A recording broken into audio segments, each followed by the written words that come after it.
Matapos akusahang may hidden agenda ang Korte Suprema, Tito Sotto pinagmumura ng ilang netizens online. Tinawag na walang respeto ng maraming Pilipino online ang kasalukuyang Senate President na si Tito Sotto matapos ang kanyang nakaraang interview sa ANC Digital kung saan tila pinagdiinan nito na mukhang may hidden agenda ang Korte Suprema kaya nila sabay-sabay na ibinasura ang impeachment complaint laban kay Vice President Sara Duterte maging ang resolusyon o ang motion for reconsideration na inihain ng House of Representatives para buhayin ang di umano'y pagpapatalsik kay Sara sa kanyang pwesto bilang Vice Presidente. Hanggang ngayon, tila umaani ng napakaraming negatibong reaksyon ng interview na ito ng Senate President at ang ilan pa sa mga online users ay may isang katanungan.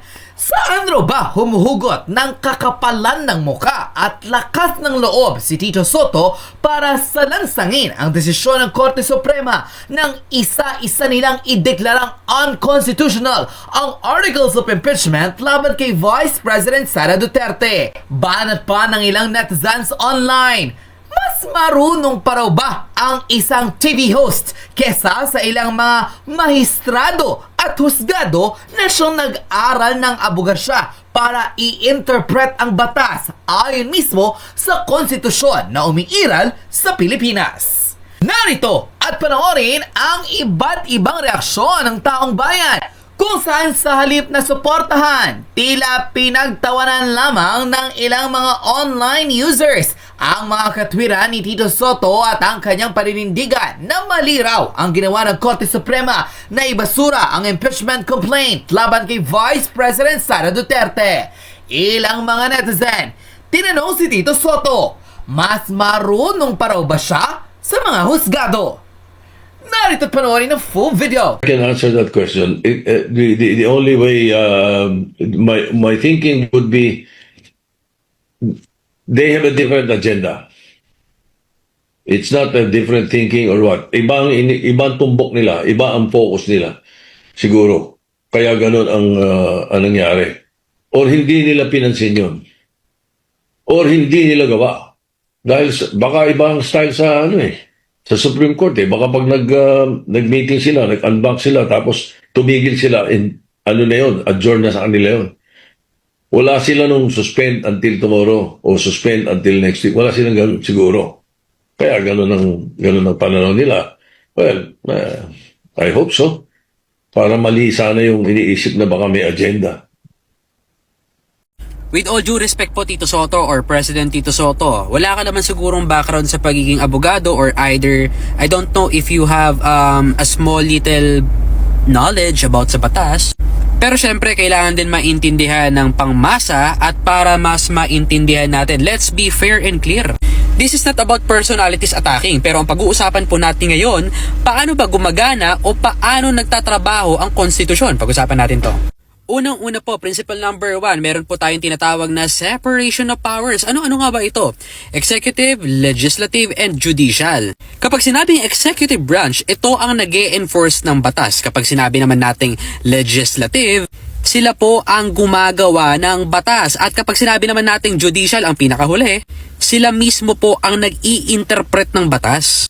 Ayon doon sa 1987 Constitution, ang trabaho ng Congress, sila ang gumagawa ng batas. Kapag naipasa naman doon sa executive, sila ang nagpapatupad o nag-i-implement ng batas. Ngayon, ang Supreme Court naman ang nag-i-interpret ng batas at ng konstitusyon. So, ibig sabihin mo pala, sir, kapag sinabi ng Supreme Court, kung ano yung tamang basa doon sa konstitusyon, hindi pala ibig sabihin nun ay judicial overreach? Alangan po, totoo, kasi trabaho naman kasi talaga nila yon. Constitutional mandate naman talaga nila yon. Kung hindi gagawin ng Supreme Court ang pag-i-interpret ng konstitusyon o ng batas, sino gagawa? Ikaw po, President Tito Sotto. Naku po, mag-artista na lang kayo. At dito rin po papasok yung mga punto na kung ang isang mambabatas ay sasabihin na mali naman yung mga interpretation ng Supreme Court di ibig sabihin, pwede rin pala sabihin ng Supreme Court na that sounds like a legislative overreach. Paano nang katulad nga ni Tito Sotto na ang sabi niya nga hindi siya sumasang-ayon or either mali daw ang desisyon ng Supreme Court sa decision nila kay VP Sara Duterte. Tingin nyo. Kaya dapat po, malinaw na malinaw, kung ikaw ay komedyante, komedyante ka lang. Pero kung ikaw ay isang Senate President at meron ka talagang background bilang abogado or either meron kang kukunting alam talaga sa batas, wala ka pa rin karapatan na hindi sang-ayunan ang interpretation ng Supreme Court sa decision nila. Respeto man lang sa bawat boundaries and even sa mga branches. Alam nyo ba na ang pinaka-basic rule lang dito na ang konstitusyon ang pinakamataas na batas sa bansa? Lahat po dito sumusunod, batas, rules, regulations, and even talaga yung internal rules ng Kongreso. Isa lang po sa mga lilinawin natin dito na hindi naman po pinagbabawal ng Supreme Court na gumawa ng rules ang Congress. Sa impeachment po, ang sinabi lamang ng SC or ng Supreme Court, gumawa kayo ng rules pero dapat ayon doon sa konstitusyon. Magkaiba po yun, di ba? Bakit po ba kailangan natin maintindihan ito? Ganito po kasi yan. Kasi po, kung papayagan natin na lahat naman sumusunod sa konstitusyon, pero ang Kongreso hindi, dito po pumapasok o namumuo yung tinatawag na absurd situation. May supreme law, pero may exempted? Nako po! That defeats the whole idea of the rule of law. This is not about anti-Sara, pro-Sara, pro-Duterte, or Tito Soto, komedyante. Pero this is about checks and balances in a nice explanation. Peace out!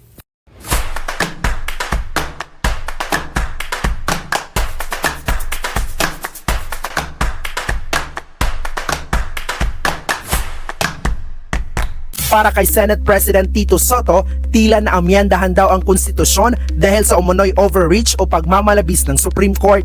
Malinaw na panghihimasok umano sa kapangyarihan ng lehislatura ang ipinakilalang bagong rule ng SC. Ang tawag tuloy ni SP Soto sa impeachment, isa ng impossible dream. Tutang inang tutang to. Ano inaarte mo? Korte Suprema ang nagdesisyon. Kung hindi susundin ang Korte Suprema, sino bang susundin natin? Kayo na lang pala yung magdidesisyon. Dahil ayaw nyo yung desisyon ng Korte Suprema, sasabihin nyo, umabuso sila sa kapangyarihan. Sino nga ba talaga umabuso sa kapangyarihan? Itanong mo sa pulso ng bayan. Di ba kayo mga buhaya? Kailangan ba talaga laging pabor sa inyo? Yung magiging desisyon. Pag hindi ito pumabor, masama, unconstitutional.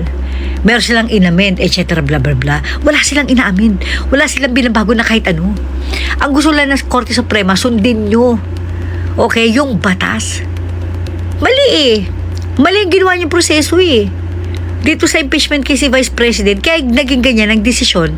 Okay, ng Korte Suprema. Ano, nang hinayang ka ba? Bakit? Excited ka na ba? Excited ka bang maging Vice President? Pinangakuan ka ba ni Bangag? Ikaw bang i-appoint niya kung sakasakaling mapagtatagumpayan mong ang pagpapatalsik sa pamamagitan ng impeachment case kay Sara?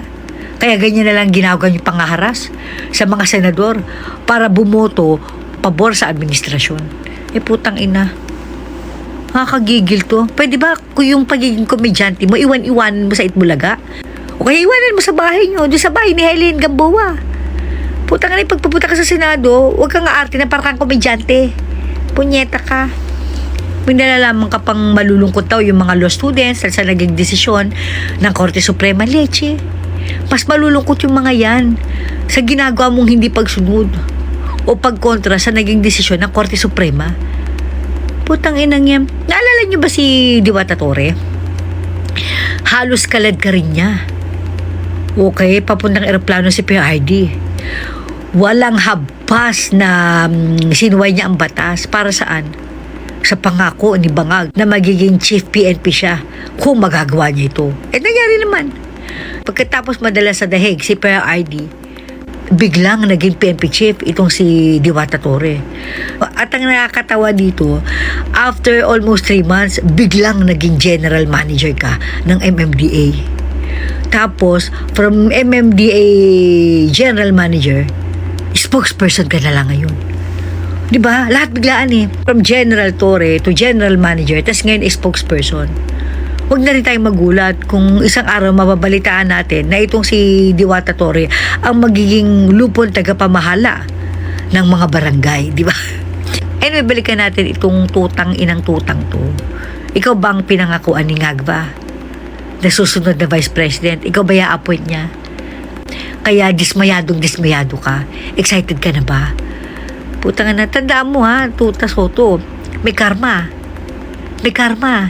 Kung sakasakaling mapagtagumpayan nyo, kunwari, ang pagpapatalsi kay VP Sara, akala mo ba tatagal ka rin sa pwesto mo bilang appointed Vice President? Tatagal ka din yan.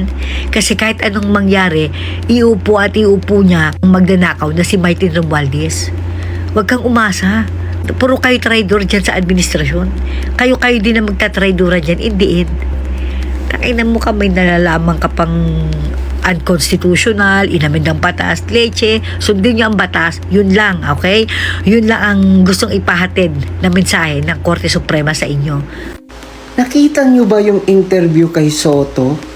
Malungkot daw siya at parang dismayado siya sa resulta ng Supreme Court, sa desisyon ng Supreme Court.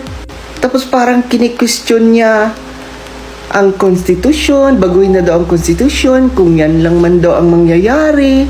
Baka din talaga Soto no? Bakit?